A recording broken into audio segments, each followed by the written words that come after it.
Урматтуу мекендештер, ыйык орозо айы кирип келди. Ар бирибизге орозону жакшы кармап, жакшылыкта, эсенчиликте жеңил өткөрүүнү жаратканыбыз насип этсин. Бүгүн 28 февраль кеч куптан намазынан кийин Москванын бардык чоң мечиттеринде таравих намазы окулат. Маалыматтуу группаларга таркатып коюңуздар.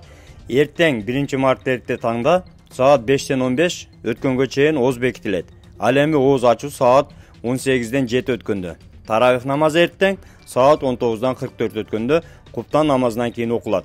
Кармаган орозоңуздарды Аллахым кабыл кылсын. Эми жаңылыктарды, видеолорду оригиналын Москабар видео телеграм каналына жүктөйбүз.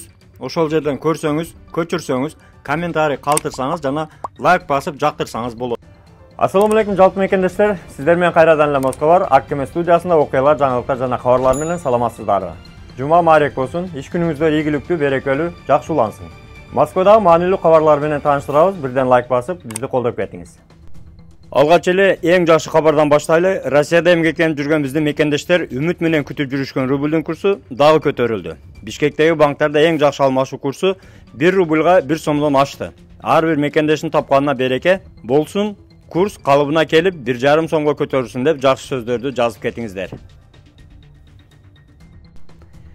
Дагы бир жакшы жаңылык, көптөн күткөн орозо айы башталды. Ар бир мусулман туугандардын кармаган орозосун кабыл болсун. Ал эми орозо боюнча күнүмдүк календарды Китеп медиа телеграм каналына жүктөп турабыз. Убагында ооз жаап, убагында ооз ачып турсаңыздар болот. Ошондой эле таравих намазында убагында катышып туруңуздар деп убактыларын чыгарып турабыз. Ссылкаларды астына коюп койдук. Катталып, пайдаланып, жакындар менен бөлүшүп, соопко ээ болуп туруңуздар. Дагы бир жагымдуу жакшы жаңылык. Москвада күндүн абанын температурасы көтөрүлүп, жылуу боло баштайт. Марттын ортолоруна бардык карлар эрип жок болот. Ошондой эле кыштын чыгышына карата 1 мартта Горький паркында муз тебүү бекер болот. Андыктан өзүңүздөрдүн бала чакаңыздарды алып барып, муз тептирип келсеңиздер болот. Кирүү акысыз.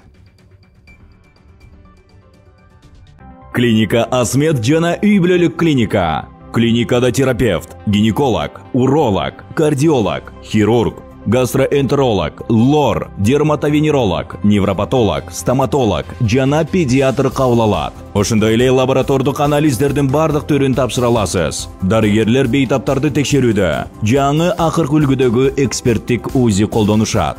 Бардык адистер жогорку билимге ээ жана өз кызматтарында 10 жылдан ашуун эмгектенип келишет. Ошого карабай, баалары сиздин капчыгыңызга төп келет. Толук дарегибиз Москва шаары, метродон 1 мүнөттүк жол, метро Фанвизинская, улица Милошенкова 3К1. Байланыш номеру +7 915 227 0005. Метро Тушинская, проезд Стратонавтов көчөсү 9. Байланыш номеру +7 925 088 0202. Кыргызстандын Россиядагы элчиси Евразия биримдигинин өлкөлөрүнүн жарандары үчүн Россиянын аэропортунда өзүнчө коридорлорду ачууну сунуштады. Мындан тышкары, Кубанычбек Бөкөнтаев Россия Федерациясында миграциялык борборлордо 5 өлкөнүн жашоочулары үчүн өзүнчө терезе ачууну өтүндү. Элчи мыйзамда өзгөртүү киргизүүдө Евразия биримдигине келген жумушчуларга берилген жеңилдиктерди сактоого чакырды. Эгерде бул сунуш ишке ашкан болсо, анда Кыргызстандан Россияга барган биздин мекендештер аэропорттордо өзүнчө коридорлор аркылуу жеңилдетилген түрдө өтүүсү мүмкүн. Бул да болсо биздин мекендештерге Россияда барып иштөөгө жеңилдик болот деп ойлойбуз.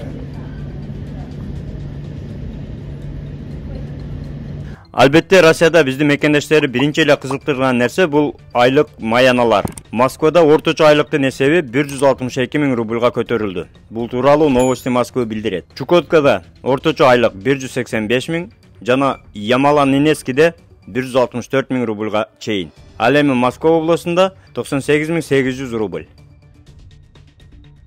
Ошол эле учурда өнүгүп жаткан Кыргыз Республикасында өзүбүздүн мекенибизде дагы көптөгөн ишканалар ачылып, жумушчу орундары түзүлүүдө. Алардын бири Россия Кыргыз өнүктүрүү фондунун колдоосу менен Кыргыз Центр Продукт Евразия экономикалык биримдигинин айыл чарба продукциясынын ири экспортеру болду. Баткенская вишня и абрикосы, Иссыкульская смородина, Ошская и Таласский перец и овощи, Чуйская клубника и малина, Нарынская облепиха, Жалобатская слива, Природа Кыргызстана подарила нам удивительный источник витаминов. Должны ли мы делиться этим источником с нашими партнерами из России, Казахстана, стран ЕАЭС и других государств мира? Мы считаем, что да.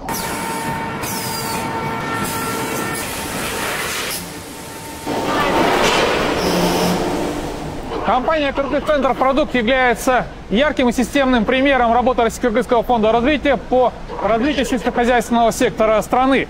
2017 года мы профинансировали строительство овощехранилища. В 2020 году мы начали финансировать цех по сушке и переработке овощей. В 2022 году поставили первую линию пошоковой заморозки овощей и фруктов.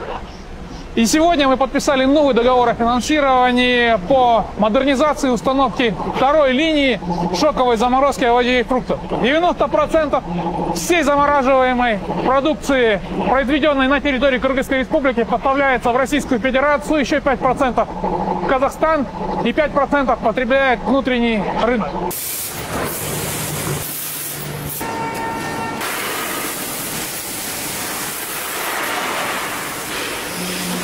За 8 лет работы с компанией «Кыргызцентр Продукт» Российско-Кыргызский фонд развития вложил порядка 7 миллионов долларов в реализацию различных проектов.